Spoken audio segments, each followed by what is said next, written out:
Ladies and gentlemen, if you could please take your seats, we are about to begin. We're going to bring the candidates in. We'd like to start as soon as possible after that. Thank you very much.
Good morning, ladies and gentlemen. Hello, bonjour, mesdames et messieurs. Welcome to the Centre for Global Development. I'm Rajesh Mirchandani. I am the Senior Director for Communications and Policy Outreach here, and I will be your host for this rather unique event, the live candidates panel for the presidency of the African Development Bank. Not only are we live in front of our invited, esteemed audience here in Washington, D.C., but we are also being watched by audiences across the world, thanks to our webcast. Very nice to see you guys. Thank you very much for logging on. Well, also, if you are watching on the webcast, I encourage you to tweet your comments during the event using this hashtag, AFDBDecides. Later on, if we have time, we will try and read out some of those comments. There may even be time to read some questions from Twitter as well. For those in the room, we have simultaneous translation. French is on channel 1, English is on channel 3. Please choose the language that you want. So why is CGD doing this? Well, to be honest, we have a decade's worth of work that has been trying to strengthen the African Development Bank. In 2006, our working group came up with this report, a French version there and an English version there. It contained influential recommendations to the management and the shareholders of the bank. And also, we've done similar events to today's event for the European Bank for Reconstruction and Development and also for the World Bank. None perhaps as ambitious as today's event, and I'll explain to you why that is in a second. For this event, the Centre for Global Development is proud to work with two excellent co-sponsors. We're going to try and say hello to them now, joining us. Let's see if we can get in touch with the Institute for Economic Affairs in Accra, Ghana. There they are on the screen. Guys, can you hear us? We can see you. Can you hear and see us? Shout and say hello. There they are. Little bit broken up, but it's good. It's great to see so many of you there. Thank you very much. We also have another co-sponsor, which is the African School of Economics in Cotonou in Benin. We're trying to get in touch with them right now. If we manage it during the course of the event, then we will say hello to them. But guys, if you are watching, bonjour. Je suis très heureux de vous voir presque là. Merci bien. We're also very grateful to our media partner, African Media Initiative in Nairobi, for spreading the word of this event to media and social networks across Africa. So, without further ado, let's meet our candidates. First of all, sitting over here, we have Birama Boubacar Sidibé, who is the Vice President at the Islamic Development Bank from Mali. Next to Mr. Sidibé is Dr. Akinwumi Adesina, who is Nigeria's Minister for Agriculture and Rural Development. Then we have Cristina Duarte from Cape Verde, who is the Minister of Finance and Planning from that country. I understand, Minister, that we're actually being broadcast on national television in Cape Verde as well. So hello to you all. Very nice to see you. Next to Minister Duarte is Dr. Samura Kamara. He is the Minister of Foreign Affairs and International Cooperation from Sierra Leone. And then we have Thomas Sakala, who retired from his role of Vice President for Country and Regional Programs at the African Development Bank last October. He's from Zimbabwe. Then we have next to him Jalloul Ayed from Tunisia, the former Minister of Finance there. And at the end of the table, Minister Kodje Bedumra, who is the Minister of Finance and Budget of Chad. Very nice to see you all. Thank you very much for joining us. Thank you.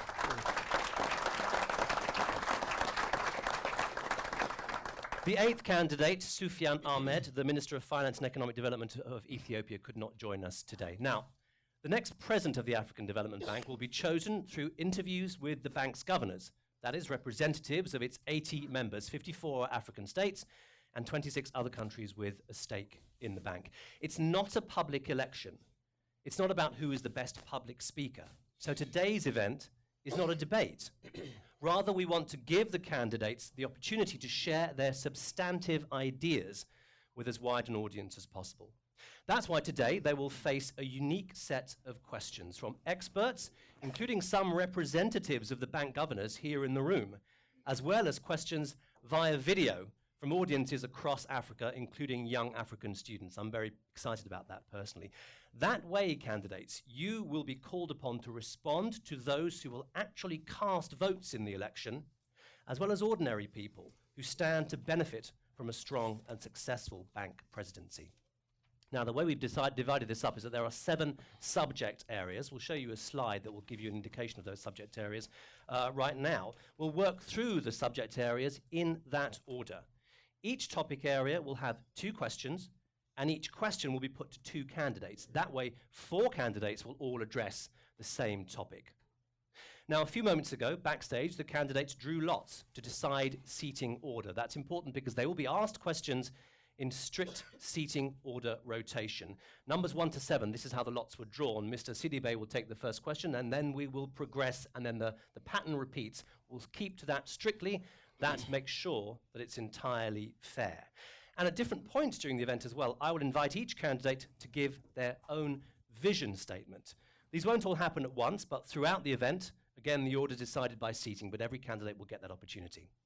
Now, because we want to have as many questions as possible, candidates have been told, repeatedly, that their answers must be no more than 2 minutes long.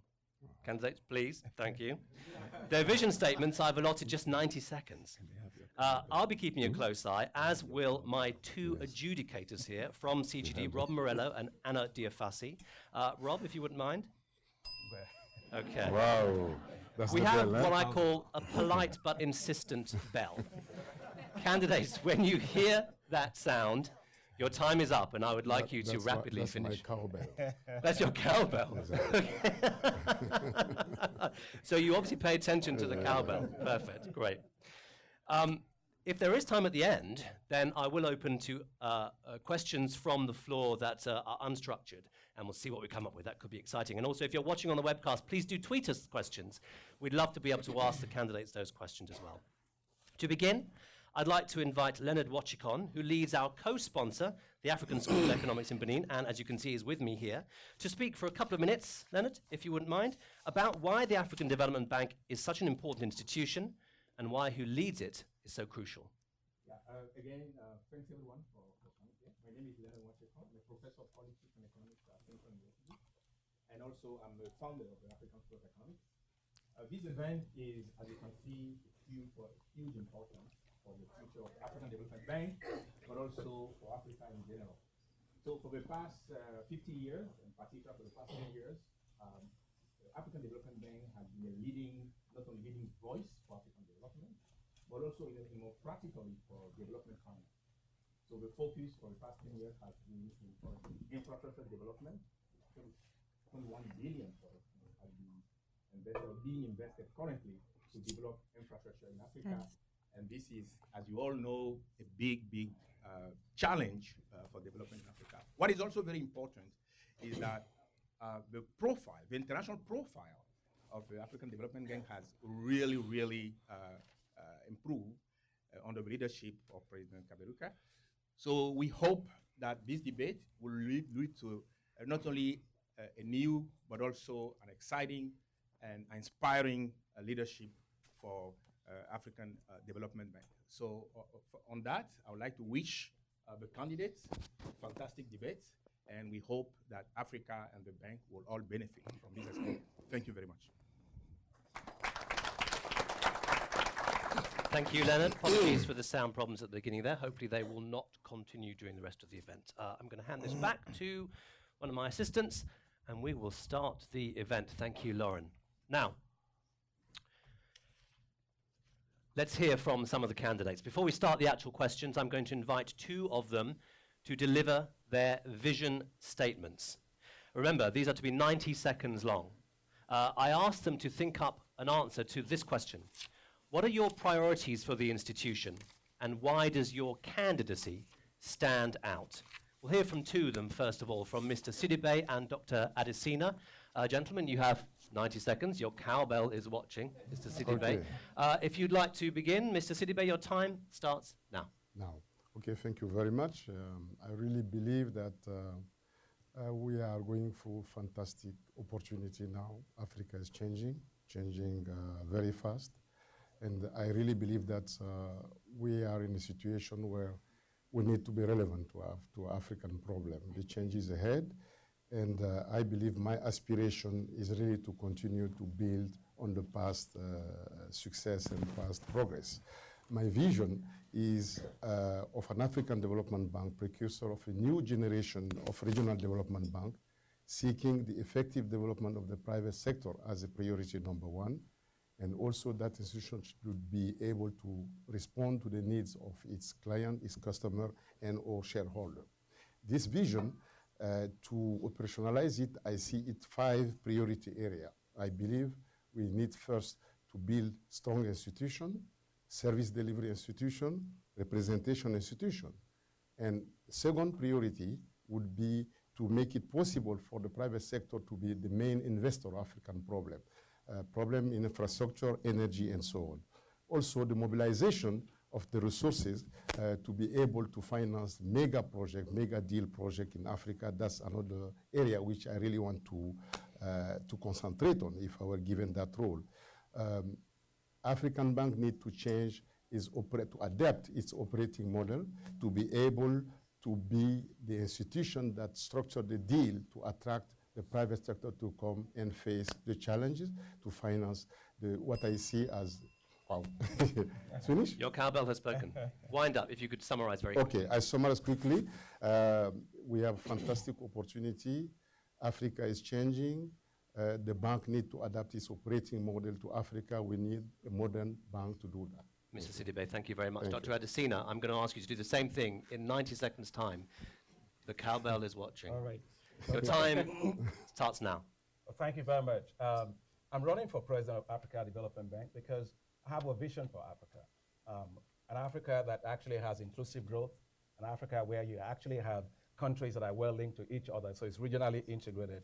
An Africa where you have it connected to the rest of the world, so you have an Africa that's globally competitive. But also an Africa that the young people want to stay, not the one where they want to move away from, an Africa that we can be proud to call ours. And that's my vision for the bank. I mean, for what the bank can do. In trying to do that, I have laid out my priorities for doing that. First is, it's very critical to have smart infrastructure, to have increased productivity and competitiveness for Africa. And second is the private sector, is the engine of growth. Private sector for wealth creation, big thing for us in Africa, but in an inclusive manner. But also jobs for Africa's youth, jobs for Africa's women. Fourth issue of reviving Africa's rural areas for inclusive growth. And finally, to have regional integration for shared prosperity. Why am I actually quite ideal for this? I come with 15 years of experience in living, I've lived in 15 countries, 10 years of those in Francophone countries. I'm a development economist. I come with a whole set of skills that covers development finance, into rural economic development, public policy, investment, and finance. And also, I have worked and delivered programs at scale, at impact. I actually come from a rural area. My father was a farmer. I came out of poverty. So I know poverty is not about statistics. It's something we have to change. So it's not really about someone like me being an exception. That should be the normal thing in Africa. And that's why I'm running for the president of the bank, because I think we can bring a lot of hope and prosperity to the continent. Thank you very much, Dr. Adesina. Well timed. We will hear from the other candidates with their vision statements throughout the event. But now let's move along to the first of our question areas. The topic here is the AFDB in context, challenges in the region in the years ahead. This first question will go to Christina Duarte and Samura Kamara. As I said, we're going in strict seating order rotation. And this first question comes to us via video.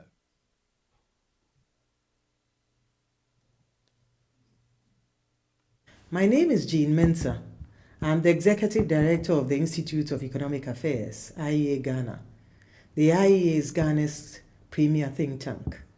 My question is to all the candidates. What do you see as the development challenges facing the region? And how do you propose to resolve these challenges should you be elected President of the African Development Bank? Okay, the question there from Jean Mensah. Christina Duarte, what do you see as the development challenges facing the region, and how do you propose to solve these challenges? You have 2 minutes. Your time starts now. Good morning. Thank you very much. Africa Rising has been essentially a story of economic growth based on GDP so far. I think we African policymakers are supposed to go much deeper in order not to miss the picture. Today, Africa, despite this Africa Rising scenario, today Africa faces quite heavy and delicate challenge.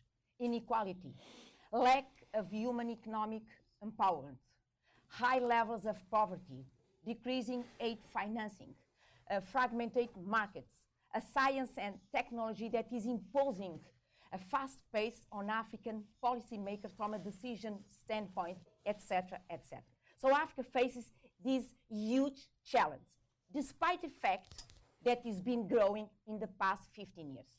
But at the same time, Africa also faces opportunities.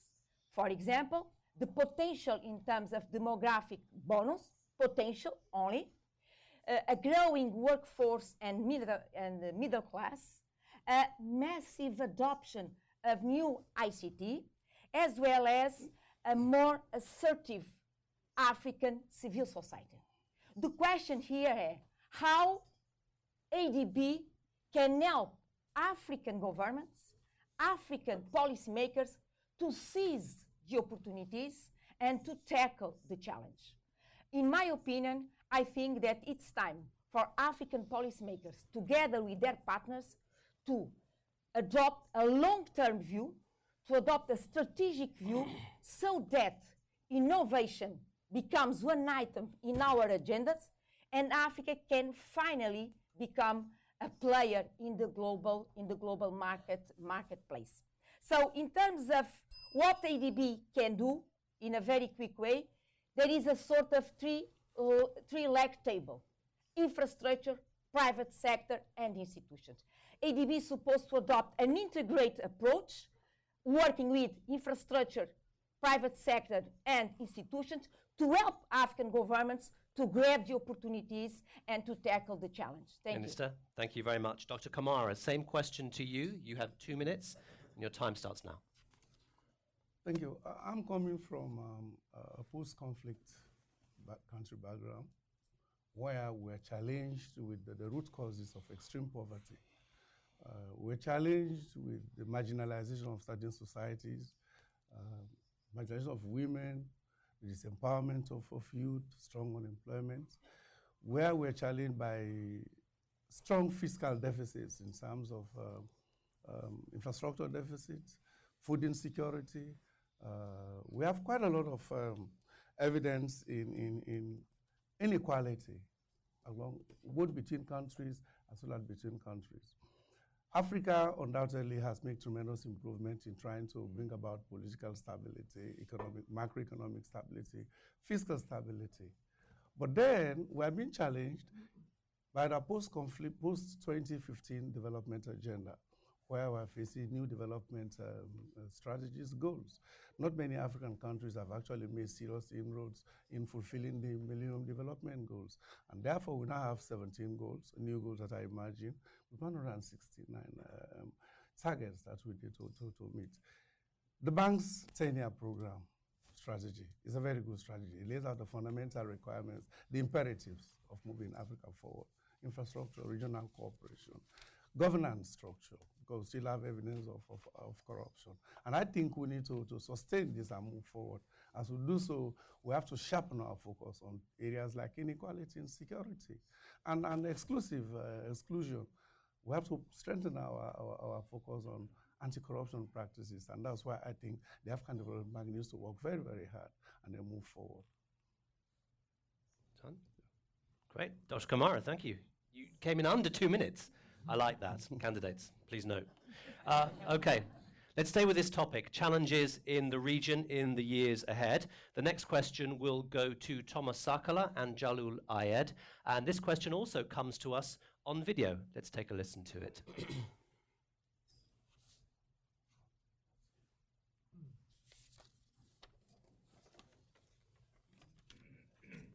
We're not hearing. Namibia. My question is, with the challenges in the years ahead, if you had a stark choice, that is fighting corruption or promoting an atmosphere of creativity, innovation, and productivity, where will you put the bank's money? Now, we had a little sound drop out at the beginning of that question. Let me just tell you, that was Abdul Rahman Haruna Attar, who is Ghana's High Commissioner to Namibia, speaking to us from Windhoek. His question: with the challenges in the years ahead, if you had a stark choice between fighting corruption or promoting an atmosphere of creativity, innovation, and productivity, where would you put the bank's money? Thomas Sakala, that question first of all to you. You have 2 minutes and your time starts now. Well, I think At the moment, if we look at the bank's strategy, one of the pillars that it has is the issue of governance and accountability. And I think if we work on that pillar, ensure that we have institutions that do promote good governance, transparency in the affairs of the state, we will then be able to address even issues of corruption, because good governance also includes people participation. Institutions that are stronger, institutions that are open to everybody's involvement, and institutions that treat everybody fairly. So I would, from that point of view, strictly from how he has asked it, I would say that pillar of the 10-year strategy, which looks at governance and accountability, would be a key one. And of course, there are various instruments which the bank can then use in order to effectively promote that on the ground. Thank you. Thomas Sakala, thank you very much indeed. The same question will go to Jalul Ayed from Tunisia. With the challenges in the years ahead, if you had a stark choice between fighting corruption or promoting an atmosphere of creativity, innovation, and productivity, where would you put the bank's money? Your time starts now. I will certainly put the bank's money on the first one, meaning promoting good governance, because if you promote good governance, transparency, responsibility, accountability, then that will lead ultimately to providing or to creating the best atmosphere to enhance innovation and to enhance creativity. I believe personally that governance should be at the very heart of any economic or political program. And I believe that the problem that is facing our continent today is lack of good governance. And that's why I think the bank should continue to put great emphasis on governance, because that's the best pathway for Africa to address its problems simply by pursuing the right policies. The accountability means that they are accountable for their actions and for their results. And transparency meaning that they share the information that is required for the society as a whole to assess what they do and to be able to make their own views about their performance. And therefore, as far as I'm concerned, governance will go first, by far. Okay, thank you very much, Jalul Ayed. It's great timekeeping, guys. I'm very pleased with this. Thank you very much. We'll have lots of time for questions from the audience at the end. That's the first topic done. Let's move to the second topic. The second topic is, what is the role of the bank in fragile and post-conflict states, in helping fragile and post-conflict states? Again, we have two questions. The first question will go to Minister Bedumra, and also back again, with a strict seating order, to Mr. Sidibe. And the first question comes from within the room. I'm going to ask for a microphone down the front here to the front row, and we're going to hear from Tendai Biti, who is the former finance minister of Zimbabwe. Tendai, if you wouldn't mind standing up and delivering your question. Thank you, Raj. My question essentially is, what do you consider as the top priorities for countries that are in fragility? I'm looking at in terms of peace building, nation building, and then of course macroeconomic issues. What do you think are the priorities, and what would you do as president of the bank? Thank you, Tendai Biti, former finance minister of Zimbabwe, also a fellow here at Centre for Global Development. So that question, first of all, Korje Bedumra, to you. Your 2 minutes starts now. Thank you very much. As you mentioned, a fragile state means a country comes very often from war. Infrastructure are destroyed, there is no public administration. So you have, the first thing is to recognize that and provide necessary resources first to ensure that you build the minimum required in terms of infrastructure like electricity, sanitation, water supply, and all kinds of things. This is what is one of the first priorities you have to do. Secondly, to provide necessary resources to allow the administration to start to work. Because when you talk about fragile state, it means there is almost nothing. So bank has already a fragile state policy, which is working very well. Probably we need more flexibility to support this country. This is the first thing. But I think we have to work beyond. The continent could not wait to have fragility. That's why I think we have to promote the knowledge of the origin of the economic and social origin of fragility. Many countries are moving and then they collapse. Why has this happened? African development to take the lead in working in that direction. We are suffering a lot We are losing a lot, so we have to do more than just support those that are fragile. We have to anticipate and allow the country to avoid next time to have another country falling back again. This is where I have to focus. Thank you. Minister Bedumra from Chad, thank you very much indeed. Birama Sidibe from Mali, the same question to you. What would be your priorities for fragile states? Thank you very much. I've put myself in the perspective of the bank. In reality, lesson shows that fragile state is not about moving money in the ground. It is about smart approach. It is about talking to people, going to grassroots level. If you ask me what is the top priority is to build the capacity, local capacity, whatever the level be. Even in conflict situation, the best way is not to overfeed people with aid that they cannot absorb, but to start looking at the community level. I have really trenches experience of that because we have good experience in Somalia, where it's a real case of fragile country, where we're able to come in, to do borehole, to be accepted. The cultural aspect of engaging the fragile state is the most important for me. Once that is state, the community and making system is into place, we can start looking at the other area. That's my point. Thank you. Okay, Mrs. Sidibe, thank you very much indeed. That was the first question. Let's stick with this topic.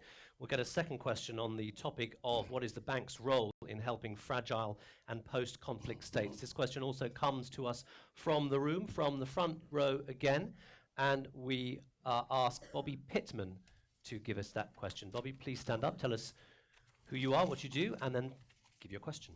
Yes, good morning, Bobby Pittman from Kupanda Capital. I'm a board member here at CGD and former staff at the African Development Bank. The previous responses both highlighted capacity and capacity challenges in fragile states. As you all know, the African Development Bank has had a huge surge in doing private sector deals across the continent, has built an impressive team internally to do those transactions, yet is limited for a number of reasons in doing deals like that in fragile states. How do you see the bank's role in building the capacity of the private sector coming out of the challenges that many of these fragile states are coming out of, and what are some of the things that you would like to focus on in that regard? Okay, Bobby Pittman, thank you very much indeed. How would you build private sector capacity in fragile states? There will be a section on private sector later on, but if you can limit your comments to the private sector in fragile states particularly, that's what we're talking about here. This question will go to Akinwumi Adesina and then Christina Duarte. Dr. Adesina, your 2 minutes starts now. Thanks very much. You know, one of the things that you find in fragile states is that we actually have 29 countries today that are fragile states in Africa. And it's not really about a state, it's that many of them are going in transition towards that. So having a fragility lens is the most critical thing.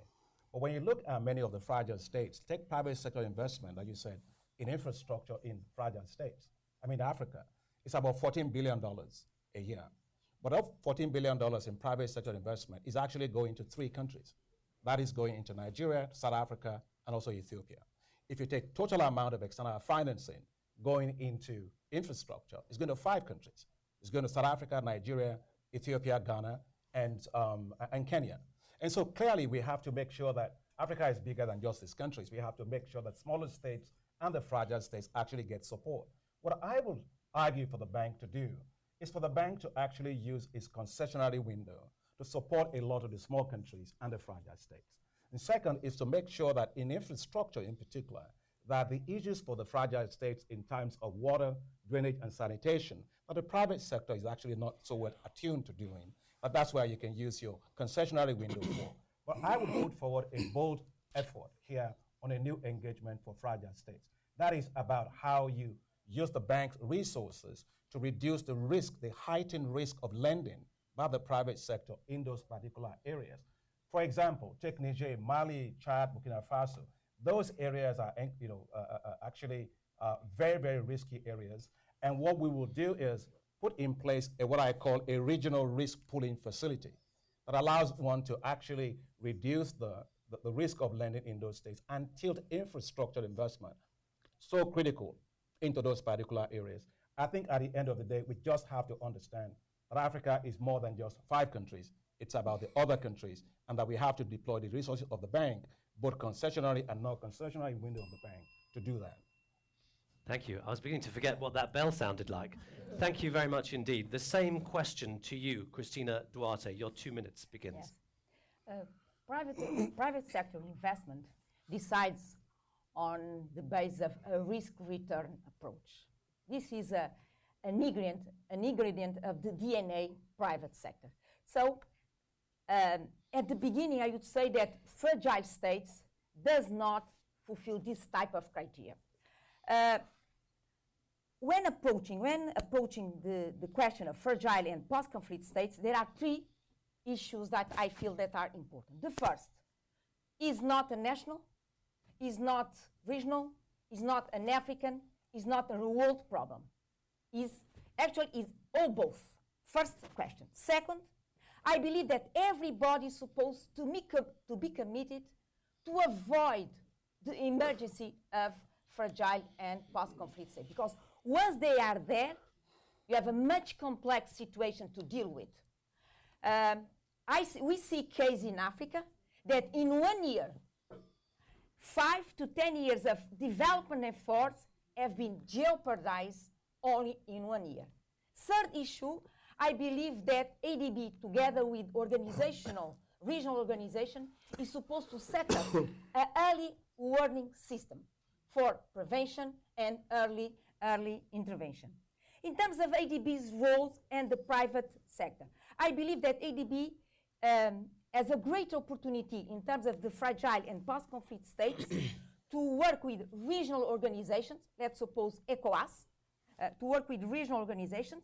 Second, ADB is supposed to structure financial products appropriate to the risk-return profile of the country. Third, ADB also should supply technical assistance of high quality on a permanent basis to start fragile countries build quality in terms of public policies and help them to come out of the fragile and post-conflict situation.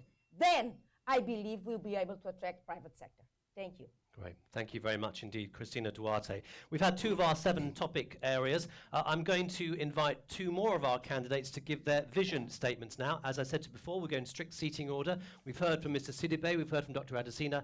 So, Christina Duarte, it falls to you to deliver, please, your 90-second vision statement. The question again, what are your priorities for the institution and why does your candidacy stand out? And your 90 seconds begins. My vision for ADB, of course, starts for my vision for Africa, or with my vision for Africa. I have a quite deep conviction that change is possible. Yes, we can do it, despite the fact all the challenges that I just mentioned.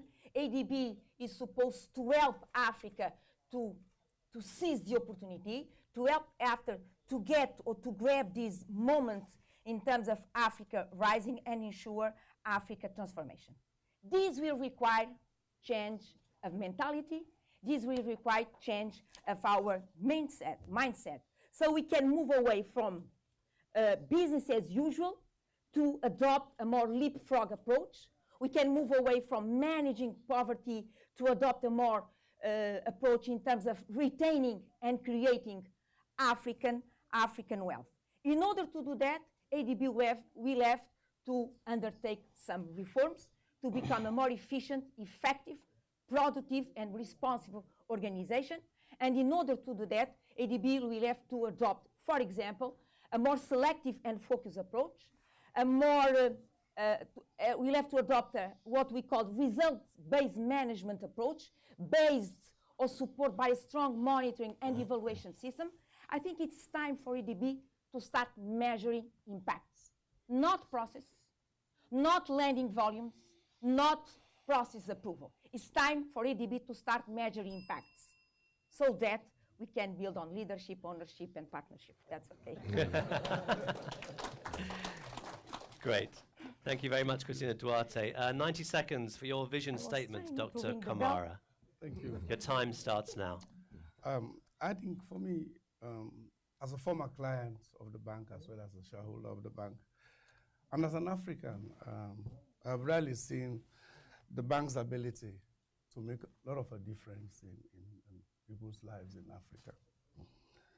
And I do believe the bank can and must be pushed to advance into both its developmental mandate as well as its financial mandate. And I would be honored to have the privilege to lead the bank to carry forward these two difficult challenges. Over the years, the bank has done very well in 50 years since its inception. It has been a lot of successes in terms of it's been dynamic, it's been innovative and effective and accountable. Now, I think we need to build on this. We need to consolidate what the bank has done. There are challenges. We have to learn the good lessons, the bad lessons that are coming out of this. But of course, as I said earlier, we have a baseline on which we can build. We have the baseline, which is the bank's 10-year strategy, 2030-2022. It lays down the imperatives of what actually are the core challenges in Africa. And secondly, we need to advance the bank's AAA rating because it's about also mobilizing affordable resources, mobilizing adequate resources, and certainly moving from an optimal type of structured organization. Now, against this background, you also need to put greater effort on fighting inequality. We need to fight exclusion. We need to spend a lot of emphasis on insecurity. They're important. And then, of course, as you move forward, you need to ensure that strong partnerships are built because it's key, central for the African development to continue in this mandate. Okay. Dr. Kamara, thank you very much for your vision statement. We will invite the last three candidates to give their ideas, their visions for the priorities of the bank later on in the event. I just want to draw everyone's attention very briefly to the side screens. I believe that we may have made contact with our co-sponsors, the African School of Economics in Cotonou, Benin. I'm going to wave and say hello. Bonjour, mes amis. Est-ce que vous êtes là? Vous pouvez m'entendre? Can you hear me? Vous pouvez m'écouter? Wave if you can. Perhaps not. Vision, if not sound. At least we can see them, and we are delighted to have them co-sponsoring this event with us.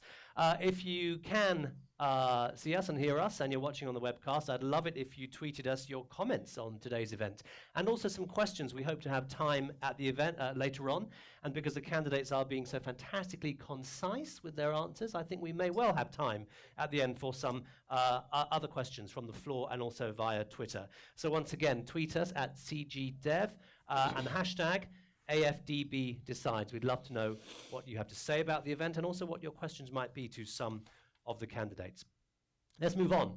Our third topic area is the bank's role in natural resource management, which, as we know, is an area of concern to many African nations. We have, again, two questions. The first question will go to, where are we up to? Thomas Sakala, it's you, isn't it? Yes, yeah, Mr. Sakala, and then also Jalul Ayed. And the first question comes from the room, and I'm going to call upon Bjorn Hansen, who is sitting down here. If we can get a microphone to Mr. Hansen as quickly as we can, then we'll get the question from him. Hello, everybody. Bjorn Hansen. I'm representing the Ministry of Foreign Affairs in Oslo, Norway. And I'm representing my governor in the African Bank here today. As underlined in the African Bank 10-year strategy, the bank has an important role to play in domestic resource mobilization, including on natural resource management. This is important for all countries, any country. But in Africa, perhaps particularly important for resource-rich countries in fragile situations. And the question is, what would be your priorities in this field for the African Development Bank going forward? Thank you. Thank you, Mr. Hansen. That first question to you, Thomas Sakala. You have 2 minutes on that, and your time starts now. I think it's quite appropriate that this question is asked by somebody from Norway, because it's a good example of what you can do if you manage your resources very well. And I'm talking of oil in Norway. Those who have read my statement will recall that I do write somewhere, and I feel strongly about it, that it is quite painful, given how rich Africa is in terms of natural resources, that we are where we are. And really the challenge remains, how do we convert this natural inherited resource into what, as the bank, as also some colleagues in the bank have said, into long-term prosperity. And we need practical actions. Norway has done it through the way you decided to manage the revenue coming from oil. The bank already in the recent past has had a number of initiatives. One is the African Legal Support Facility, which helps countries to address some of the challenges of really ensuring that they negotiate fair deals. That's the first start. The other one is the African Natural Resources Center, which again also looks at these issues. But all these things are interrelated. The issues of governance, it doesn't matter whether it is just taxes collected or the way we conclude concessions for the mining of our minerals or for the exploitation of natural resources. So the bank really needs, I do believe that there are already several instruments, several initiatives. The challenge really is to make sure that we get going and we implement and ensure that we can help countries build capacity. We can help countries ensure that they manage their resources more accountably. We can help countries ensure that there is greater inclusion in the decision that's being taken in terms of exploiting some of these resources. And from there, I think we'll be able to get greater benefit from our natural resources. But it's a crying shame. Okay. Thank you very much. The same question, Jalul Ayed from Tunisia. You have 2 minutes, and that starts now. Well, thank you very much. The biggest challenge facing Africa today is to transform the tremendous wealth of Africa and to transform it to the benefit of Africans and to transform it in such a way that it would produce a trickle-down effect on the society. And when you look at the tremendous resources that the continent has, one is mesmerized as to why is it that we have such a rich continent, but where we have such a great number of poor people. That is the biggest challenge in my view. And so the question is, how should we go about it? Well, if you take a look at how the wealth from natural resources transpires, or how do we get it, there are basically 3 sources. One is the rent that we get from natural resource exploitation. And that rent, of course, can be subject to corruption, it can be subject to capture, but it should be subject to a much better management. And that is the first thing that we do. And Norway, of course, is a very good example. We should capture some of those revenues and put them to use to create value in the societies that we serve. That's the first one. The second one is a beneficiation strategy, meaning taking our natural resources and add layers of value. But for that, you need to develop an industrial base. And that will take time. But it has to be done, and we have to start now. But it's not going to have results immediately. And the third one, which I believe we can do and we should do immediately, is to create connections between the upstream activities and the midstream activities into the economy. Because that's where you could have immediate impact on particularly all the enterprises and the businesses that will be serving the upstream and the midstream. So that is my view with respect as to how we should go about taking the benefit of our natural resources and not forgetting that no development will take its full effect and will have its full meaning if it does not transpire into the social dimension, basically. Okay. Jalulaya, thank you very much indeed. We're going to stick with this topic, natural resource management. We have another question. This question will go to Korje Badumra and then back again to the beginning of the table, Birama Sidibe. And the question is going to be in French, so if you've got your headsets on, we will need translation for this. And the question comes to us from Benin, from our co-sponsors, the African School of Economics, who we still can see. I'm not sure if they can see us yet. And it comes to us via video, so let's take a listen to this question now. Je suis Discipline Senan Soso, étudiante béninoise à l'African School of Economics. Ma question est, selon le dernier rapport de l'Agence internationale de l'énergie, 685 millions de personnes sont privées d'accès à l'énergie en Afrique subsaharienne. Quelle serait votre stratégie pour réaliser l'autonomie énergétique en Afrique subsaharienne? Merci. 50 million people in Africa are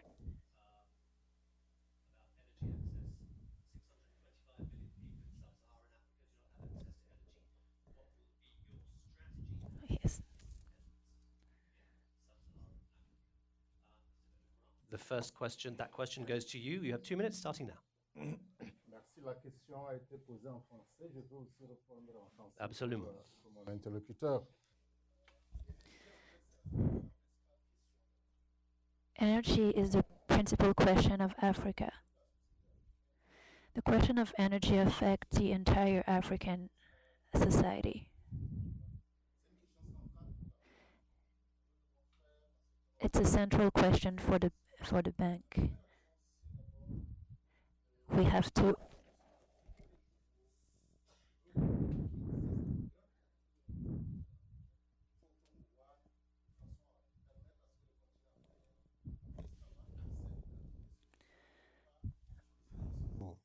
de faire recours également à des sources d'énergie nouvelles et renouvelables. La question de l'énergie solaire, la question d'autres sources d'énergie pour des petites communautés sont également des éléments qu'il faut développer. Le troisième élément, c'est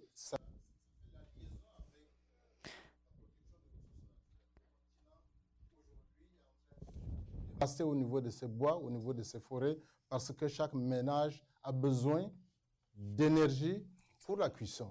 Nous ne pouvons pas continuer dans cette voie. Il nous faut donc investir au niveau des personnes, de leur capacité à trouver des énergies alternatives par rapport à l'énergie domestique. C'est une question clé si nous voulons préserver effectivement les ressources naturelles du continent africain. Oui, l'énergie est la chose la plus importante, il faut donc se concentrer là-dessus et il y a des possibilités pour que l'Afrique puisse se suffire et apporter les moyens nécessaires à son développement de ce côté-là. Je vous remercie. Merci bien, monsieur. Monsieur Sidibé, anglais ou français, le choix, c'est à vous. En français, puisque la demoiselle a posé la question en français. 2 minutes, ça commence maintenant. OK, je pense.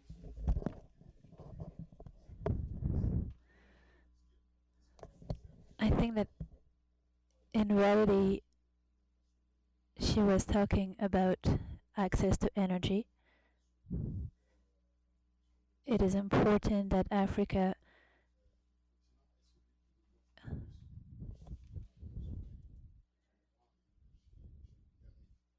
La façon dont la population est étalée, pour moi, l'option la plus viable est de faire de l'énergie solaire. La technologie est en train d'avancer.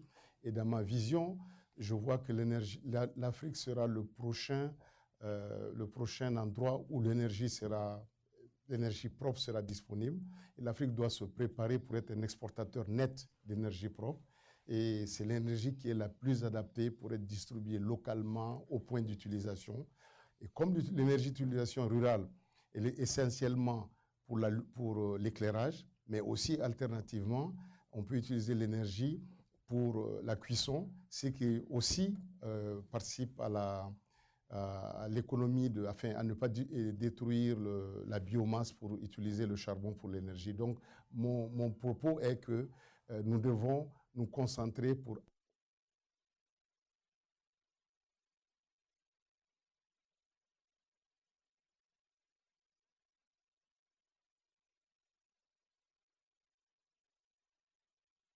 Okay.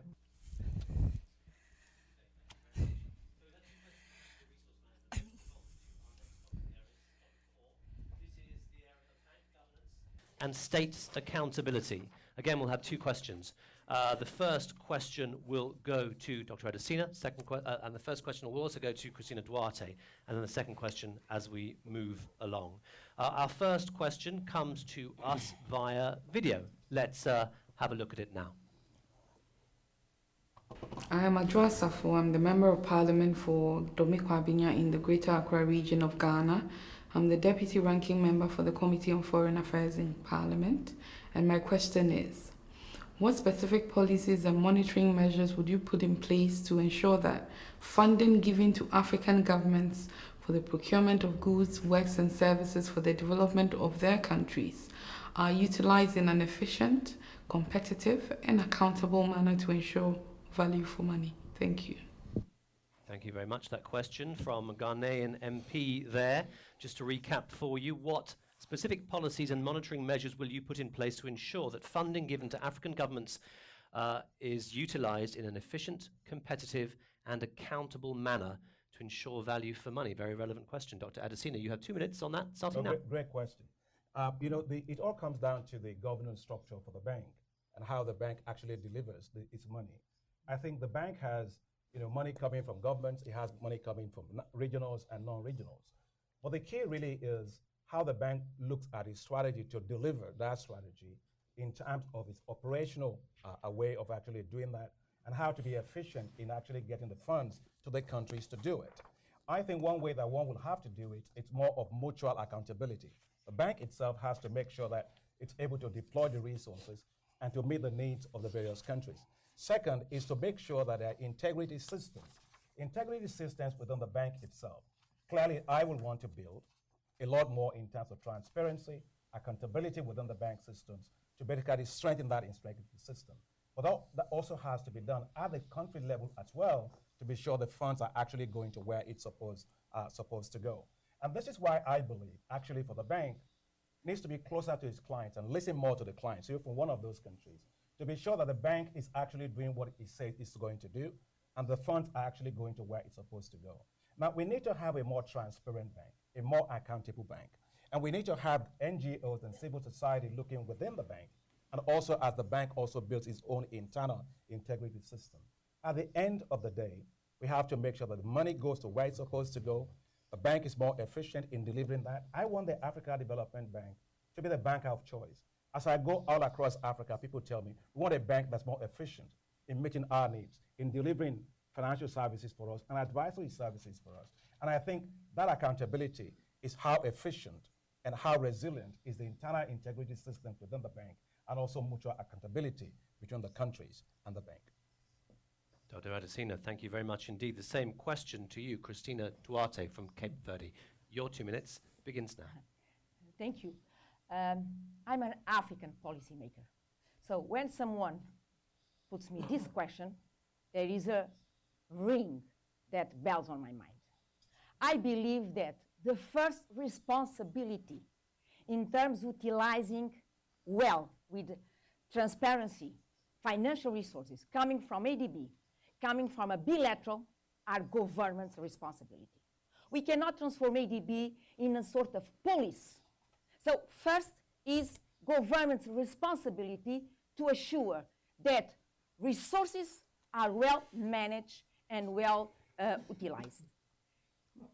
Having said that, I believe that ADB is supposed to intervene at two levels. First, to strengthen governance capabilities at the national levels so that the Minister of Finance of Cape Verde, the Minister of Finance of Benin, has all the domestic systems to assure transparency and accountability.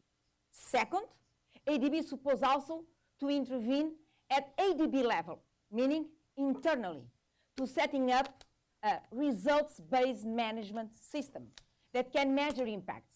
If you don't utilize well the money that you receive from ADB, at the moment to measure the impact, we'll understand that the money has not been well utilized. So from an ADB or from an ADB internal standpoint, ADB is supposed to adopt result-based management approach, monitoring and evaluation approach to measure impacts in order to assure that, for example, a certain procurement process is well conducted within ADB, as mentioned Adesina, with accountability, transparency. But at the end of the day, this is our responsibility as African policymakers to utilize every penny that we received from external sources. Thank you. Okay.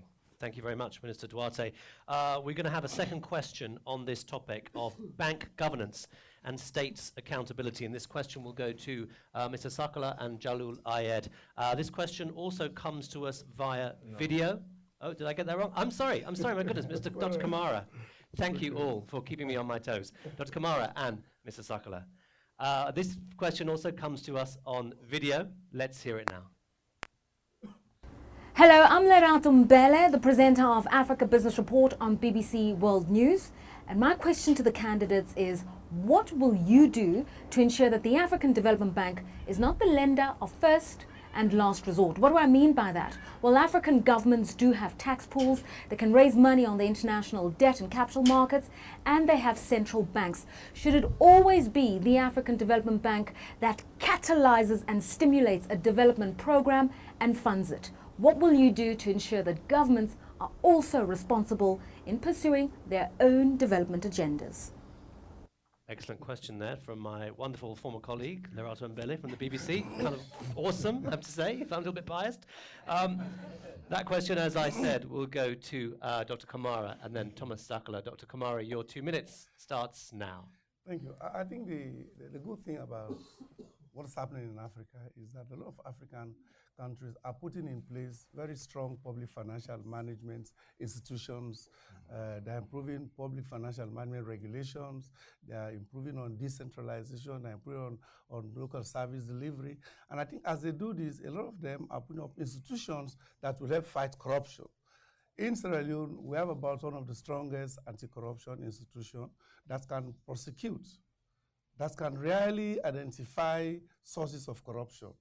But as you do that, you also need, as really in ministries, you also have to take care of your procurement, because these are the sources of corruption, where you have weak accounting records, where you have very weak bureaucratic accountabilities, where you don't have institutions that have proper sanctions, because that's one main problem. We do not apply sanctions. I think the central bank, in case of Sierra Leone, has helped us in strengthening our anti-corruption institutions, in strengthening parliamentary oversight, civil society oversight, and even in the audits, the government audit service. We have lots of resources from the African Development Bank, and I think this must continue. We need to put it, because this is at the core. Corruption is at the core of the utilization of funds. If we do not stop corruption, if we do not reduce corruption, it will be difficult for us to even continue to rely on international finance. And that is very important, especially as the ADB is being challenged by other sources of financing. Private equity funds are coming. There are new entrants into the global finance landscape. African countries for themselves, they are also raising a lot of financial resources. Many of them are today of investment grade, and they need to move forward. And the only way you can do it is by having strong, transparent, accountable rules. And that's why the peace building and state building goals under the G7 Plus, to which Sierra Leone is a pilot member, are very essential in trying to reduce these incidences of corruption. Thank you. Thank you, Dr. Kamara. Thomas Sakala, the same question to you. You have 2 minutes starting now.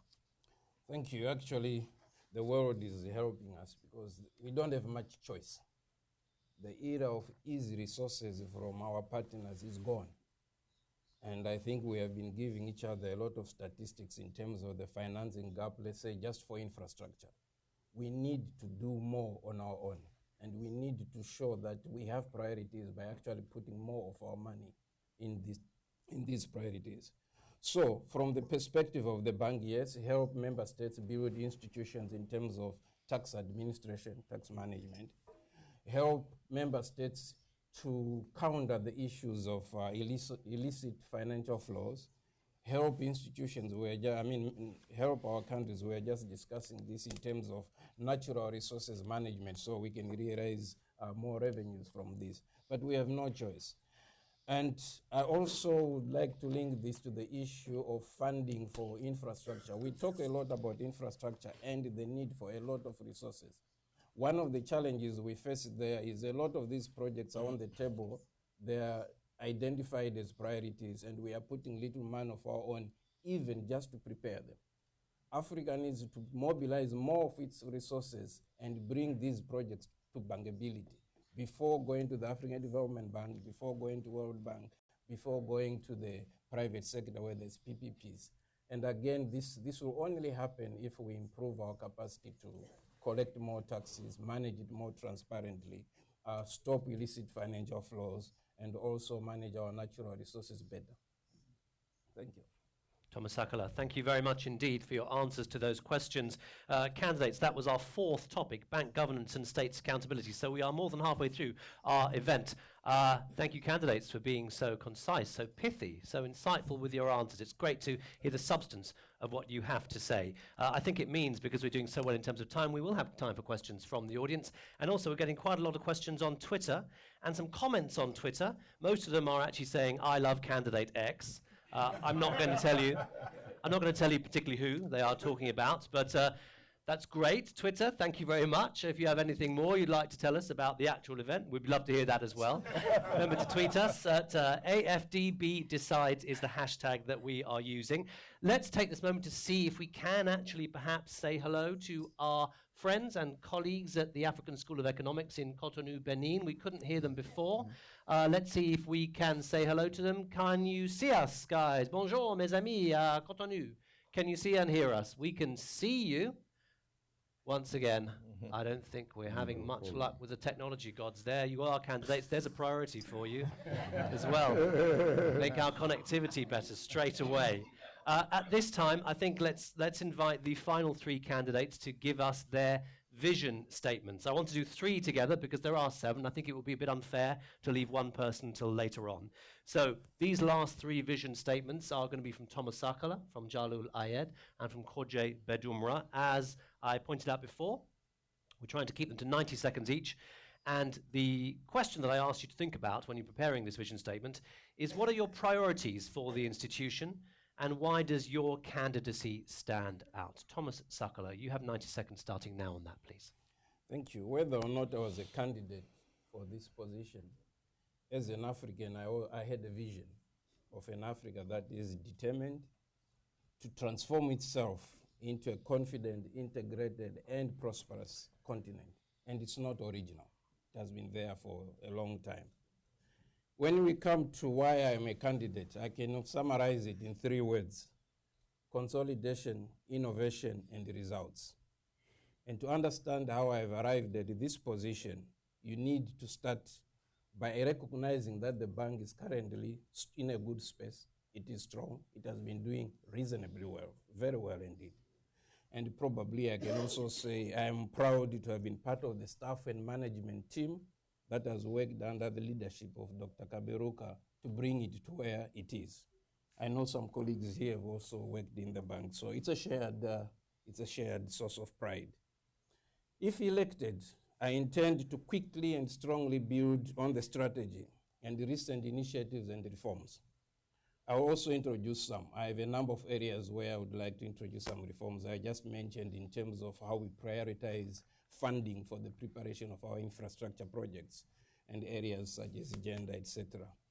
Fundamentally, I believe the bank should continue with the same 10-year strategy objectives of inclusive growth and transition to green economies. And it will have to remain focused on the 5 operational priority areas that have already been identified, i.e. infrastructure, regional integration, etc. Personally, I'm going to pay more attention on infrastructure, regional integration, private sector development in Africa, and then also paying a lot of attention to gender issues, fragility, and food security. Okay. And I believe my long years in the bank involved in various areas will help me do that quickly. Thank you. I'm going to hit it again. Thomas Sakala, thank you very much. I was recovering from the earlier. Oh, you were recovering. Okay. But, I see. Okay, so you were carrying over the time remaining. Okay. I should have thought of that. I'm not sure we're going to allow that. And candidates, I remind you, don't address me. Address the audience. They're the ones who are interested more and who have a say in your election. Jalul Ayed, let's get your vision statement. 90 seconds. Off you go. Thank you very much. My vision is to make the bank an engine to transform the unfathomed wealth of Africa to the benefit of all Africans while pursuing the path of sustainable, inclusive, and green development. And in doing so, I will basically pursue the strategy that's been set forth by the bank, particularly with respect to the areas of emphasis, meaning infrastructure, private sector, skills, and technology. And I will put much greater emphasis personally on the private sector because I believe that is really the engine for growth and development, particularly now that Africa is moving out and is relying more on its own resources. And so I believe the time now is for Africa to really capture the moment and push through the momentum that it has created over the last decade or so. I happen to believe also that there is another area on which I'll put great focus, which is financial system and financial system development and reform. I believe that there is an economy can only be strong if it has a strong financial system. And by financial system, I mean not just the banking system, but all the areas of financial system, private equity, capital markets, and what have you. I also believe that the focus should be put on some issues which are on some areas that I believe are important, meaning culture. I attach great importance to gender, and I also attach great importance in pushing through the strategy that has been deployed by the bank with respect to the fragile states. Jalul Ayed, thank you very much indeed. One more vision statement from our candidates. From Koje Bedumra. Mr. Bedumra, you have 90 seconds if you'd like to start. Thank you. Thank you very much. I think Africa is as a critical tipping point, and that can and will accelerate the economic growth, the inclusive growth, the sustainable growth. And the African Development Bank could play a great role in focusing the resources on areas which can get results on the ground. And when I'm talking about results on the ground, I'm talking about things which can change the situation of our population. 4 of them, quickly. The first one is I hope that the bank can work with regional integration organization, with everybody, so that we can soon come to a situation that the movement of goods, services, people, and capital, the reality in the continent, to have a market in the continent which can promote really the economic transformation and also investment in the continent. The second thing, we know the situation of the continent. We have to focus on providing job for youth, of also the empowerment of women. These are areas where we have to focus on. Everything we are going to do in terms of promoting private sector, SME, microfinance, we should measure how many jobs we create for young people, how we really promote the empowerment of women. These are the majority of African population.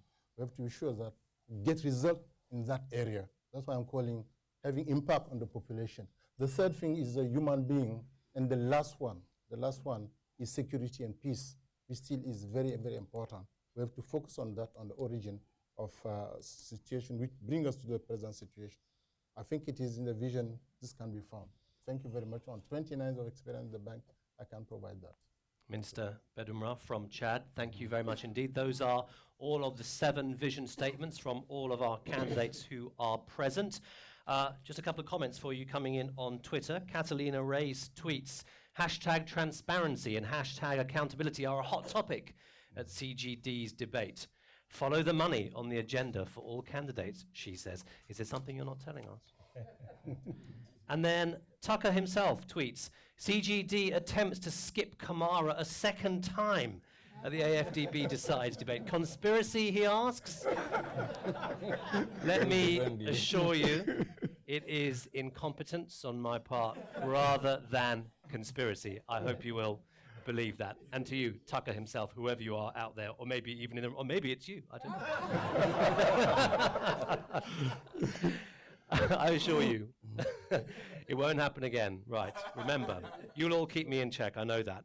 Let's move to our 5th question area. This is the bank's relationship with China, a very current, very interesting area. We have 2 questions again. The first 2 questions will go to Mr. Sidibe and Dr. Adesina. And it comes from the room, from Professor Deborah Broughtigam, who I think is over here. If we can get a microphone to Professor Broughtigam, we'll get the question from her.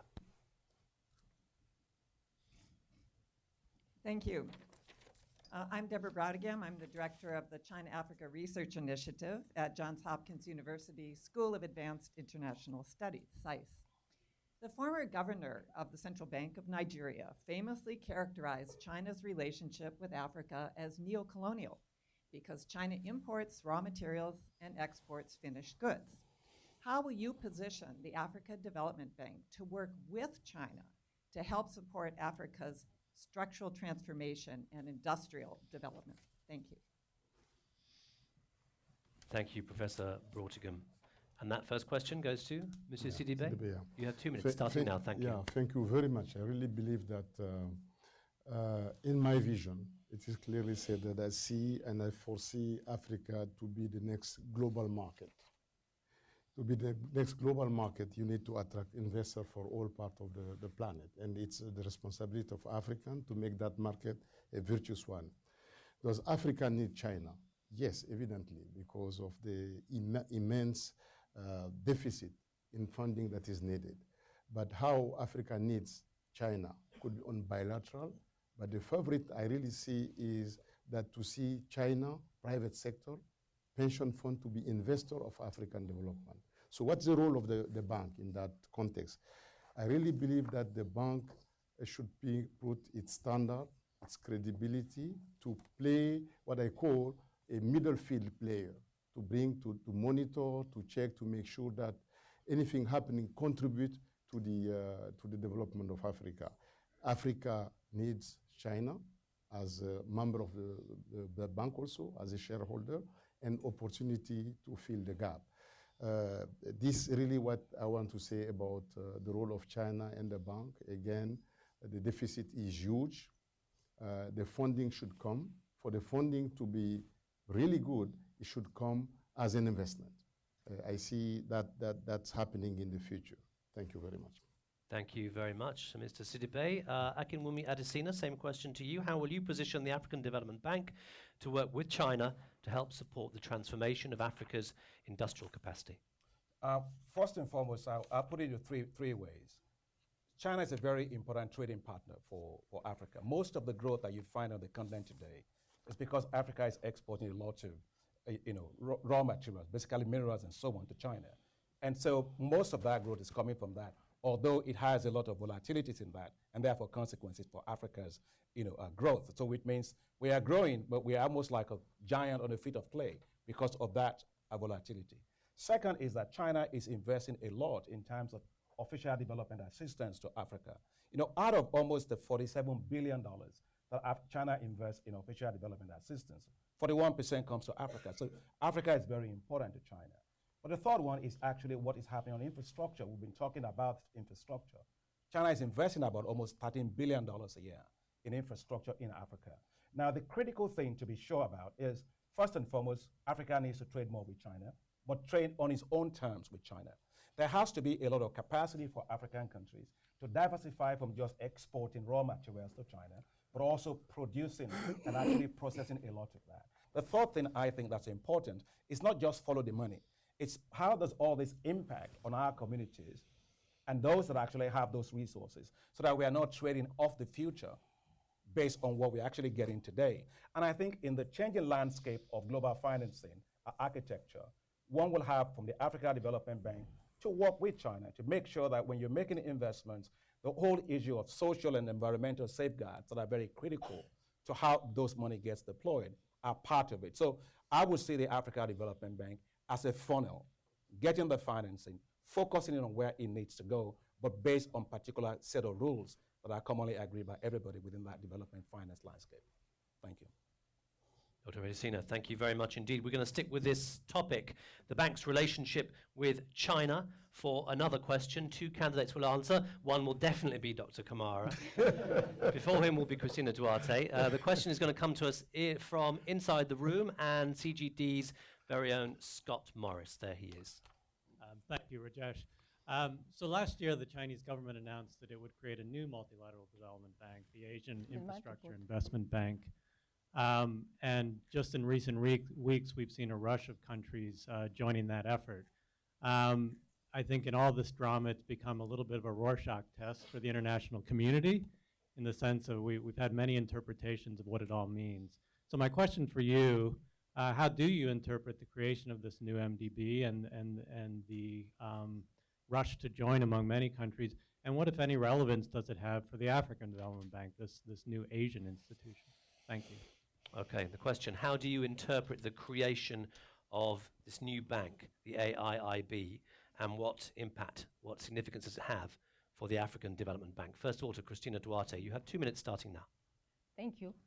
I believe that the creation of this new financial institution is a result of first, an international crisis that is, as a result of this international crisis, is pushing for a reconfiguration of the international geopolitics. And within this reconfiguration, China is emerging as one of the powers, the making decision powers worldwide. As a making decision power worldwide, China is looking, is searching to create these own instruments, these own tools to play this role. Everything different from the past? I don't think so. So these are the rules of the game. These are the rules of the game, and China is just playing so the rules of the game. Again, if you allow me, since I have time, threat to ADB, I don't think so. I don't think so, because it's an institution to be focused on Asia, Maybe you can leverage complementaries, maybe we can leverage synergies, and at the end of the day, Africa will continue to be a great place for Asian private sector or financial institutions in terms of grabbing business opportunities. China takes raw materials and sells finished goods. Something is different in the past 100 years, has been happening. So this is why you are in this situation, because in the past 100 years, we have been selling raw materials, much before China, and buying finished goods. So I believe that it's not a question of China or Patagonia. I don't think so. It's a question of China or Patagonia. I think it's more a question of, or is a result of, lack of ownership, lack of leadership from us, African policymakers. Thank you. Dr. Kamara, same question to you. You have 2 minutes starting now. Thank you. I think the reality is that China is becoming a significant partner in the new global finance architecture. And that goes without saying. China is ready to put enough resources. It depends on the protocols of agreements, the principles on the basis of which we actually access Chinese funds. At the bilateral level in Sierra Leone, I think I must confess that we have benefited tremendously from Chinese support in the form of grants, in building institutions, in poverty. In Ebola, China was one of the first countries to actually provide enough assistance to come to Sierra Leone, and they are still providing assistance. At the multilateral level, perhaps that's why the problem is. China is trying to enter multilateralism, and it has to learn the principles. In providing finance in this type of institutions, there are international financial standards, which China will have to understand. But I strongly believe that China needs to understand a lot more about multilateralism, and secondly, how to operate within the context of a global financial system. And that's why the African Development Bank can come in. In any case, China is already in the African Development Bank. The Grain for Africa Fund is on the back of $2 billion from China. I think it's a question of finding the best way of bringing in China into this institution, of letting China understand that in multilateral institutions, there are certain principles, certain financial standards that will be maintained. The Asia Infrastructure Investment Bank is a welcome idea that will help to actually solve the infrastructure deficit in Asia. And I think we have so many development deficits in Africa, to which China can provide complementarity and even substitute in some cases. Great. Thank you very much, Dr. Kamara. That was our second question on the topic of the bank's relationship with China. Let's move straight on to our sixth topic, our penultimate topic. This is encouraging the private sector. Again, 2 questions. The first one will go to Thomas Sakala and also to Jalul Ayed. The first question is in French again. It comes to us from our partners in...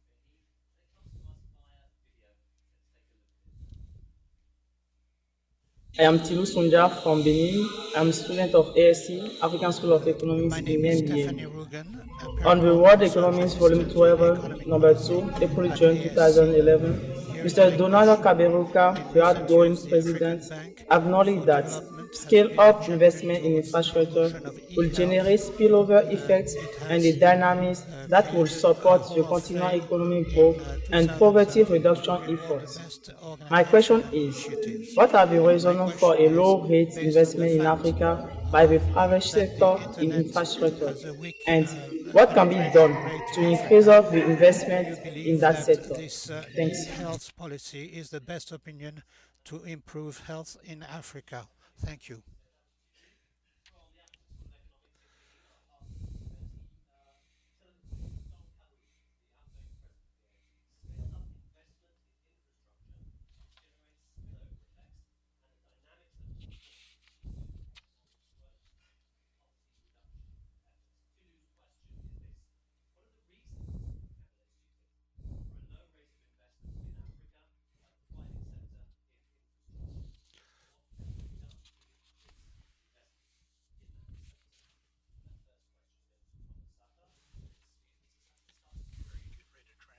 Yeah.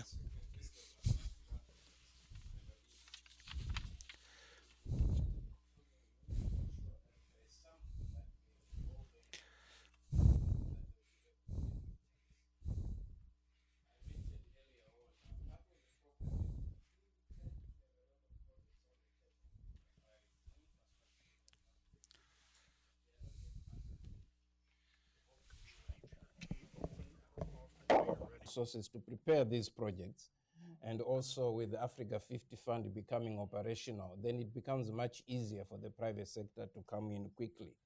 But in general, it's a question of enabling environment. The issues of policies, the issues of predictability of these policies, the issues of institutions that work with these private sectors, the issues of regulatory frameworks, and in particular, for example, we are talking about the PPPs. There is a lot of work that needs to be done building the capacity of the African countries themselves in order to engage in this field. So yes, what the bank can do is to make sure that there are good institutions that are fair to everybody, and also that the environment in terms of policy and the environmental framework is also conducive for people to come in. After that, it's up to the private sector to decide whether or not they can make a profit out of the engagement or not. Thomas Sakala, thank you very much. Jalul Ayed, you have 2 minutes on this question, and that time starts now. There are various reasons why the private investors would not be investing in infrastructure. The first reason is size. Usually when we talk about infrastructure, we're talking about very large projects for which the private sector investors would not have the capacity. The second reason is the lack of adequate support from the local financial markets. Usually projects, especially infrastructure projects, you would require long-term financing, which are not provided usually by commercial banks. So if you don't have capital markets, if you don't have a place where you could issue securities over the long term, then obviously the private investors will find it very difficult to raise the financing to invest in infrastructure.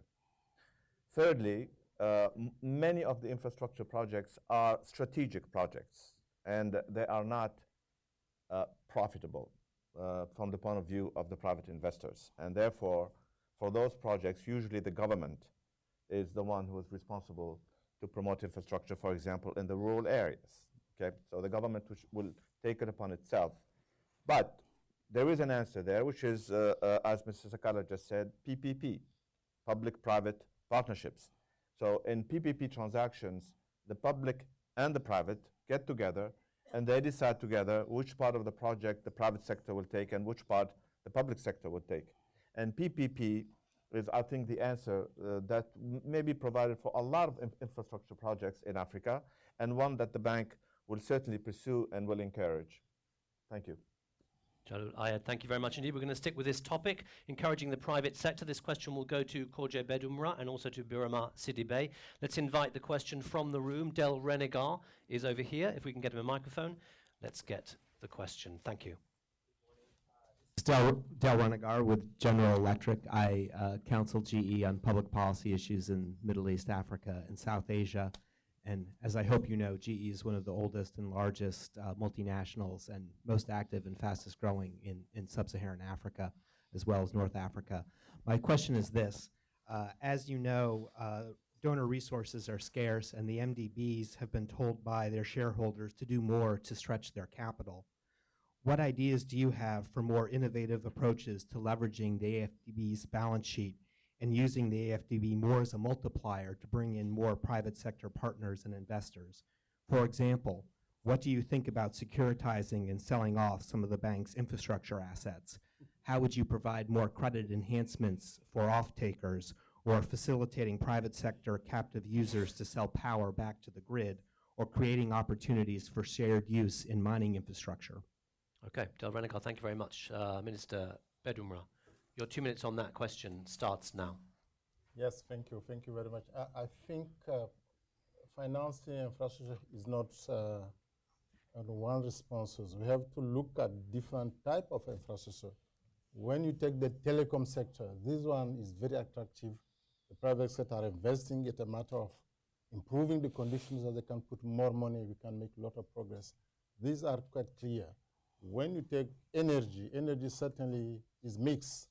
You have a lot of private sector interested in contribute. They are doing already, particularly in terms of power production. The remaining part of energy is still under public control. This is where we have to find a way to increase more and more private sector. The instruments you are talking about clearly are valid depending on the country. All African countries are not at the same level of development. You have intermediary countries which are well advanced, which have different tools, different instruments, which can use the capital market, even the stock exchange, to mobilize resources to finance infrastructure. Today, this is going on. We have other countries where the level of the market of a consumer is such a way that clearly the government has to do the effort and the African development has to mobilize appropriate resources with other donors, with other bilateral or multilateral, to be able to provide and support these countries so that they can do the necessary step so that they can get away from the requirement of concessional resources. This is where we have a challenge. More African have become intermediate country. Bank can mobilize resources in the market because the capital of a bank is enough to mobilize enough resources today, as of today. Capital is quite huge, and the money the bank can mobilize is not yet used enough according to the need of a continent. So we have to help country to get out from the situation of constitutional condition to move to intermediate so that we can use that money to finance directly or through the private sector the infrastructure project. Thank you very much. We come back to the beginning of this side of the table. Birama Sidibe, your 2 minutes on this question starts now. Yeah, I have a feeling of unfinished business as regard to private sector participation in the big infrastructure project. That's why in my vision, the first item, my priority is to find practical solution for private sector to come in as an investor. And if you look at my paper, you would see that my vision is to change the game of the private sector participation in financing by doing what? By creating incentive, financial incentive, economic incentive, and legal incentive. As you said rightly, our model is not really well fitted to private sector because you used to deal with countries. But if you decide to use innovative solution to use seeds capital as I said, the core bell mechanism to bring the private sector to come in to invest, we need to change the software. The way we are working is working through contract, through loan agreement, through financing agreement from bank to government. So maybe we need to look at how best we can come in now to say, oh, let's play the middle field. Let's play the institution that will not use all its risk capital in dealing directly with the private sector, but having the private sector to come in the market to invest because we would have put in the table all the legal incentive, our name, our credibility, the fact that we are in that business is a kind of quotient of sustainability, guarantee, financial viability, and so on. That's a new model I'm calling for. You know, we have passed now the time where we said we need to create conducive environment, we need to make all this rhetoric about it. Let's go, let's come. Don't use directly fully our capital. Use the leveraging mechanism to have the private sector to come, and I mean the private sector, GE and the others, because Africa would be the next global market, I believe, the market to invest in. The role of an institution like the bank would be to create all the conditions not just by saying it, but by being in the deal and by structuring the deal so that they can come. Thank you. Mr. Sidibe, thank you very much indeed. That's the last question in that topic, encouraging the private sector. I told you about someone tweeting at Tucker himself, accusing me of a conspiracy. He's been placated. Okay, CGD, he says, no conspiracy. Thank you. He sent us a question, which maybe we'll get to later on if we have time, but we have one more topic to get to, and that is financial inclusion and inequality. The first question will go to Dr. Adesina and Christina Duarte. It comes to us via video. It's going to be in French again, so let's take a listen to that now. Je suis Horace Ninafon, assistant de recherche à l'Institut de recherche empirique en économie politique qui est rattaché à l'African School of Economics. Ma question porte sur le capital humain qui est un facteur clé de la croissance économique. Les plus vulnérables, en particulier les filles, ont moins de chances d'avoir accès à une éducation de qualité. En tant que candidat à la tête de la Banque africaine de développement, quelles sont les actions que vous comptez mener pour atténuer les disparités liées aux genres? Merci.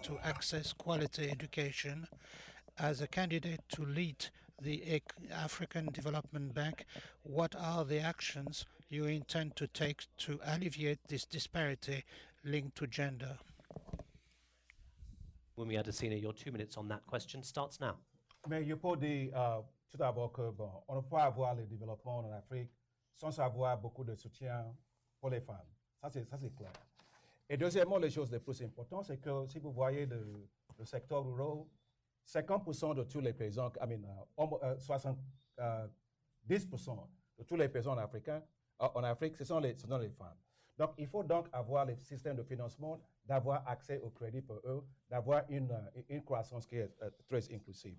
Mais aussi, si vous voyez les femmes, les temps qu'ils utilisent pour chercher le fer de feu, de chercher de l'eau et tout ça là, mais en tout cas, ils perdent peut-être 50 milliards d'heures par an pour le faire ça. Donc, si on fait l'investissement au niveau de le secteur de l'infrastructure, ça veut dire que ça vous permet d'avoir le temps pour les femmes.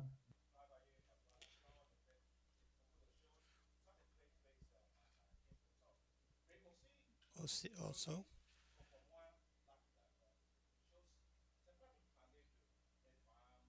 we cannot only speak of a woman and how to employ women. When we must have a policy to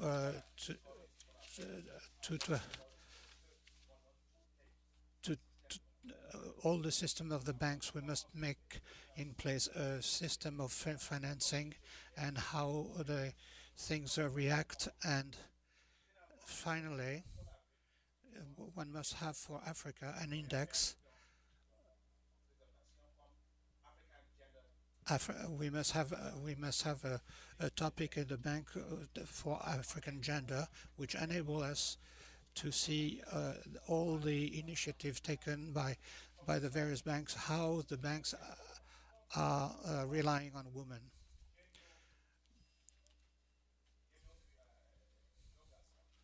I have two boys. It is very important for women, and the formation for women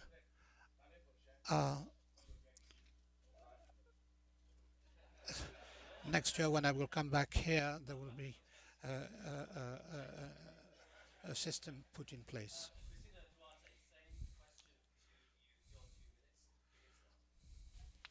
Thank you very much. One speak, one talk, and that's many years that we talked about women. And I think that it's a question of political volunteer, will, and in order to put in place another program. Sexual equality, the woman has absolutely no right to access property. A woman cannot access the right of ownership, no access to financing, no opportunity to go to financing. The question of women, it's not a question of human right.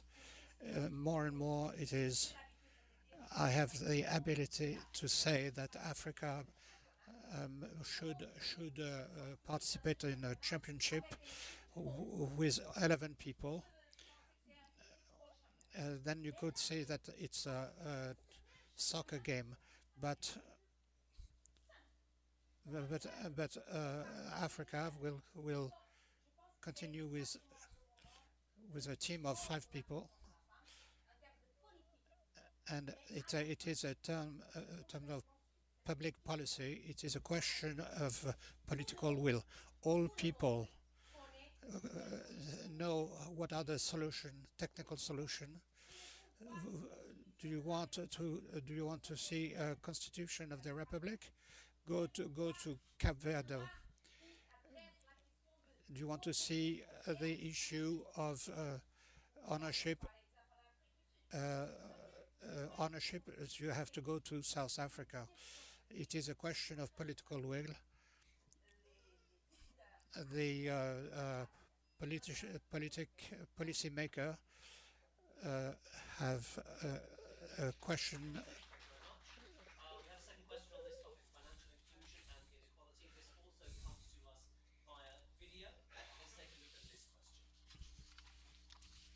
Hi, my name is Bernard Koku Avle. I'm the Director of News at City 97.3 FM in Accra and also the host of the City Breakfast Show in Accra, Ghana.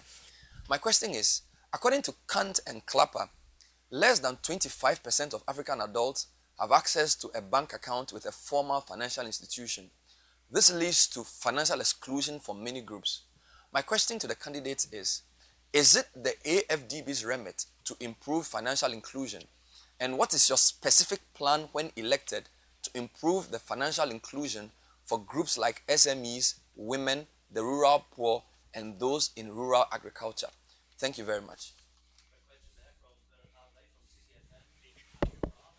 Going to go to Dr. Kamara and Thomas Sakala.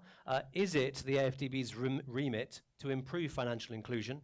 And what is your specific plan to improve financial inclusion for groups like SMEs, women, the rural poor, and those in rural agriculture? 2 minutes on that. Dr. Kamara, your time starts. It is good to draw from the involvement of the African Development Bank in my country, Sierra Leone, before the war, after the war, and now that we also are faced with another crisis, the Ebola crisis.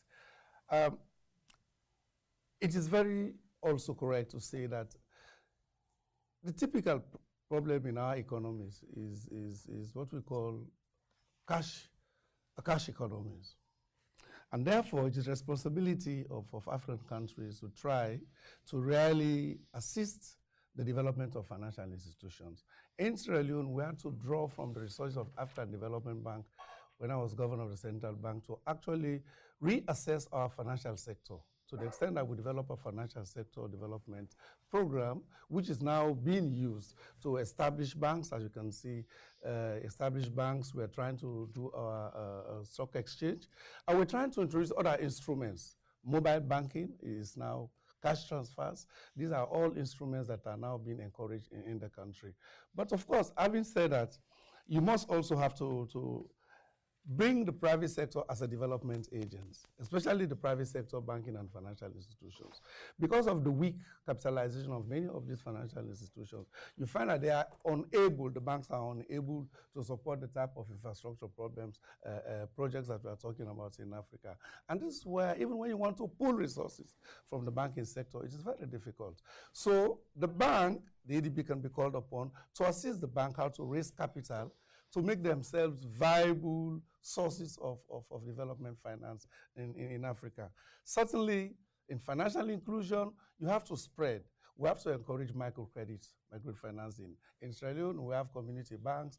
Some of the commercial banks are also providing microcredits. Of course, it is difficult because the rates of returns are normally not very high, but of course, the administration of these loans. And secondly, SMEs. The bank will have to be encouraged to look at its SME mandate so that we move forward. Dr. Kamara, thank you very much. Thomas Sakala, your 2 minutes on this same question starts now. Okay, probably I'll rephrase the question a bit. Responsibility, I would rather say, does the bank have a role? And I'll go back to what Christina said earlier on. there is always a danger of almost giving the impression that the bank comes in as a powerful policeman who imposes certain good behaviors. That is not really the role of the bank. The bank advises, the bank brings experiences, the bank provokes, etc., etc. But really, leadership, policymakers in countries need to want these things to happen as well. Having said that, the bank has a role, I definitely agree, and probably I'll start with SMEs. One of the interesting experiences the bank had and other financiers was in the past we used to have these national development banks, which then became a vehicle through which you could have access to SMEs. Unfortunately, we know the story, but I think we should learn lessons from that. And where there are countries that probably would want to revive some of these and make sure that they are operated in a transparent and accountable manner, which the bank should be in a position to help them, as well as the creation of new institutions which would target specifically SMEs. The other challenge is, it goes back to the priorities of the bank, is infrastructure. Now, we all know about in East Africa, M-Pesa, how money transfer is happening. Why it is possible is because of this use of mobile phones. Why that is possible is because ICT, telephone technology is now widely available. Therefore, the bank, through its programs in terms of infrastructure, we need more roads. Banks need security out there to be able to open branches. You need energy. You cannot continue to operate using manual processes, etc. So the bank has a role, and what you need to do is to be able to say the bank's areas of priority, for example, infrastructure. How does this infrastructure impact on some of these specific areas? That is the connection that will need to be made. Thank you. Okay, Thomas Sackler, a lot to get through in that answer there. Gentlemen, thank you very much. That is the last of our structured questions. We have a bit of time left. We have two candidates who still need to answer one more question, so everyone's answered the same number of questions. So I'm going to go straight to a question that comes to us on Twitter. Mr. Ayed, this is going to be just for you. We'll give you another question straight after that. And this is from Callum Williams at The Economist, who's watching on the webcast in London. He asks, to what extent have African economies become less dependent on commodities over the past decade? And that, Mr. Ayed, is to you. Could you repeat the question? To what extent have African economies become less dependent on commodities over the past decade, in your opinion? You have 2 minutes on that subject, starting now. Well, the reality is that they continue to be dependent largely on commodities, but far less, simply because of the economic growth that the continent has witnessed, at least certain regions in the continent had witnessed over the last decade, and the diversification of the economy and the value that is being created through that diversification. Obviously, the commodity contribution is less. And to that extent, I would think that in the coming years, hopefully the governments that have witnessed that growth over the last decade will continue to push through with the reforms and building their capacity and enhancing their economies, and therefore I would expect that the impact of commodities or as commodities will be less and less.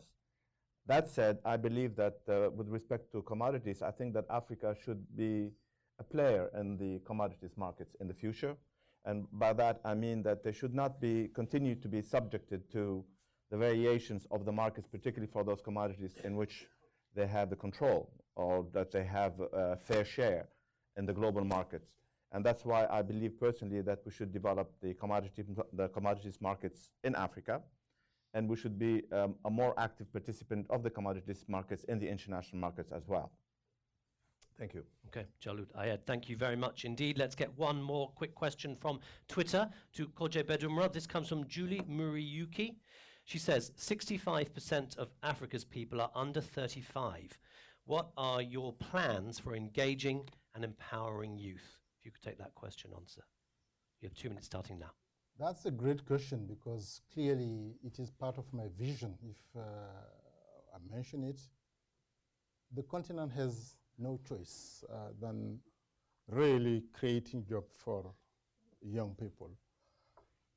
What African Development Bank should do, clearly we have to invest on creating jobs. This includes, of course, everything we are talking about, that the promotion of the private sector, but it is promoting private sector which creates jobs.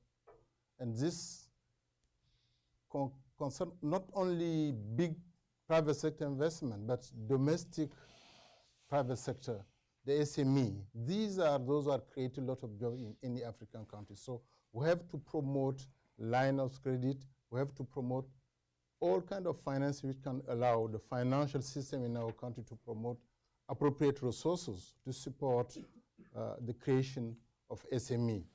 I can give you an example of what we are doing in Chad already. We have microcredit dedicated to young and women specifically.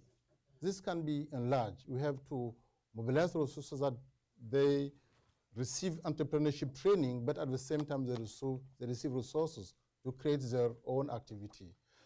We have also to put that into the regional integration agenda, because I think there is no way we can move forward to promote the young people job if we don't accept at the regional level to ensure that people can move from one country to another and can create the regional market, which I am talking about, which is essential to ensure that young African people can stay in the continent, find the right job, and also develop the center of excellence of knowledge.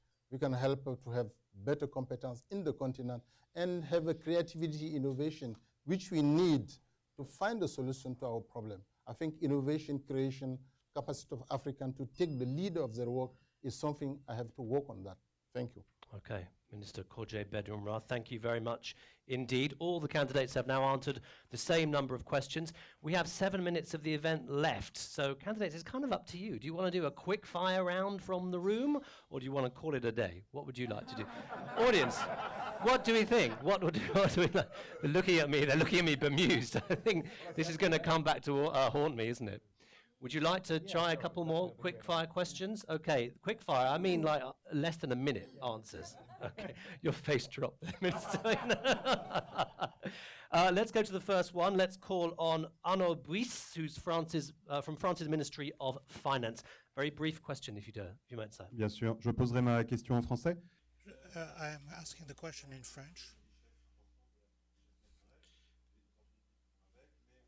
Oh no.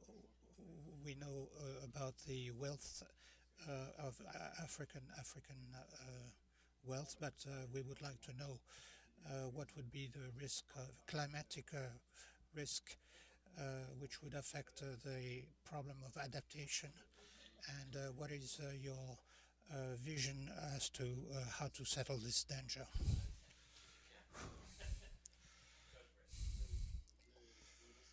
I thank you very much for this question. Which is one of the most source of vulnerability in Africa, and we have no choice to promote the policy to tackle the change of climatic changes. We must bring innovation, how to help the population, so that this global issue, the African population will be the most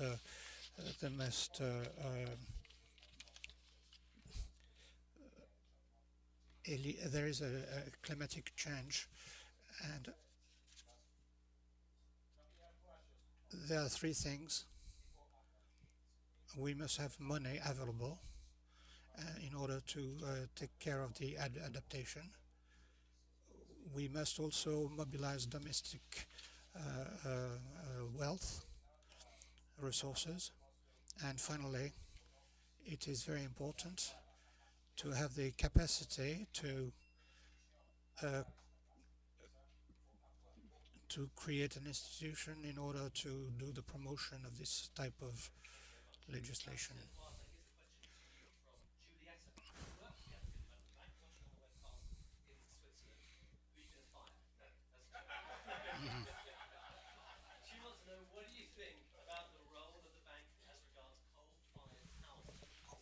Should the bank continue to finance greenfields or shift to more renewable energy sources? If you can answer that in 30 seconds, I'll be very happy.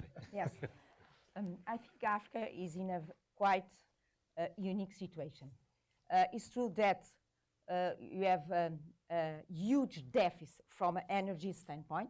Is true, indeed is true. It's bad, it's negative. But at the same time, this deficit is a huge opportunity for Africa. How? Maybe you are one of the continents in the world that can do things right, because the others have already done. So maybe you can be an example how to promote development, safeguarding renewable energies, green growth, and etc. Okay. Dr. Kamara, same question to you. I think there are coal-fired energy stations all over the world, including the United States. The challenge there is to have an appropriate energy mix that is affordable, that can be financed, and that is green, and that reduces the limitation, that limits the source of climate degradation. In Africa today, I think we have some very good sources of energy that we can tap, solar energy being one of them. But I think the bottom line is to have an appropriate energy mix. Appropriate energy mix. Okay then. Dr. Kamara, thank you. Last question. We'll do quick fire for the last three candidates. This comes from Duncan, who is watching on the webcast. He manages the relationship between DFID, that's the UK's Department for International Development, and the AFDB. He asks us to ask you, how would you ensure that the bank has diverse, empowered, and accountable staff? Thomas Sakala, very brief answer on that from you. Well, you can be brutal and decide that at the moment we have X percentage of the staff, let's say among professionals who are male, and X percent is female, and you want to move it to a certain level. Once you've taken that decision, you can then also decide quite clearly that you are going to limit the recruitment, let's say, of men, and recruit more women. But I think in the final analysis, diversity is not just about the gender, but it is also about being able to attract people who qualify from all the member states of the country. And what's important is that they qualify for the job at hand. Okay. Jalul Ayed, same question, please. Well, if the question is about gender, I think the African Development Bank is given a good example, because today in the staff members of the bank, if my memory doesn't fail me, they have about 17 or 18% of the senior officers being females, but more than 50% in the back office and the operations are female. So the bank has been trying very hard to keep that balance between female and male officers. But the real answer is, at the end of the day, what we want to have competent people. We want people who are committed. We want people who are mobilized around vision, and we want people who have who share in the commonality of serving the bank and serving Africa. Gorje Bedumra, same question. Diverse, accountable, and empowered staff. I was Vice President for Corporate Service. That was my last position at the African Development Bank. And I developed the policy on diversity, which include gender, age, and different criteria. And there was a clear target, which we work with each department in a given target so that we can reach a certain level of balance. This is possible. We have to work on that and ensure that competent people always exist. It's a matter of ensure that we keep the target and we can reach the balance and ensure that we have really this gender balance. This is feasible and it exists. The bank rules exist for that. Thank you. Okay. Ladies and gentlemen, we are sadly out of time. Candidates, thank you so much for keeping to time.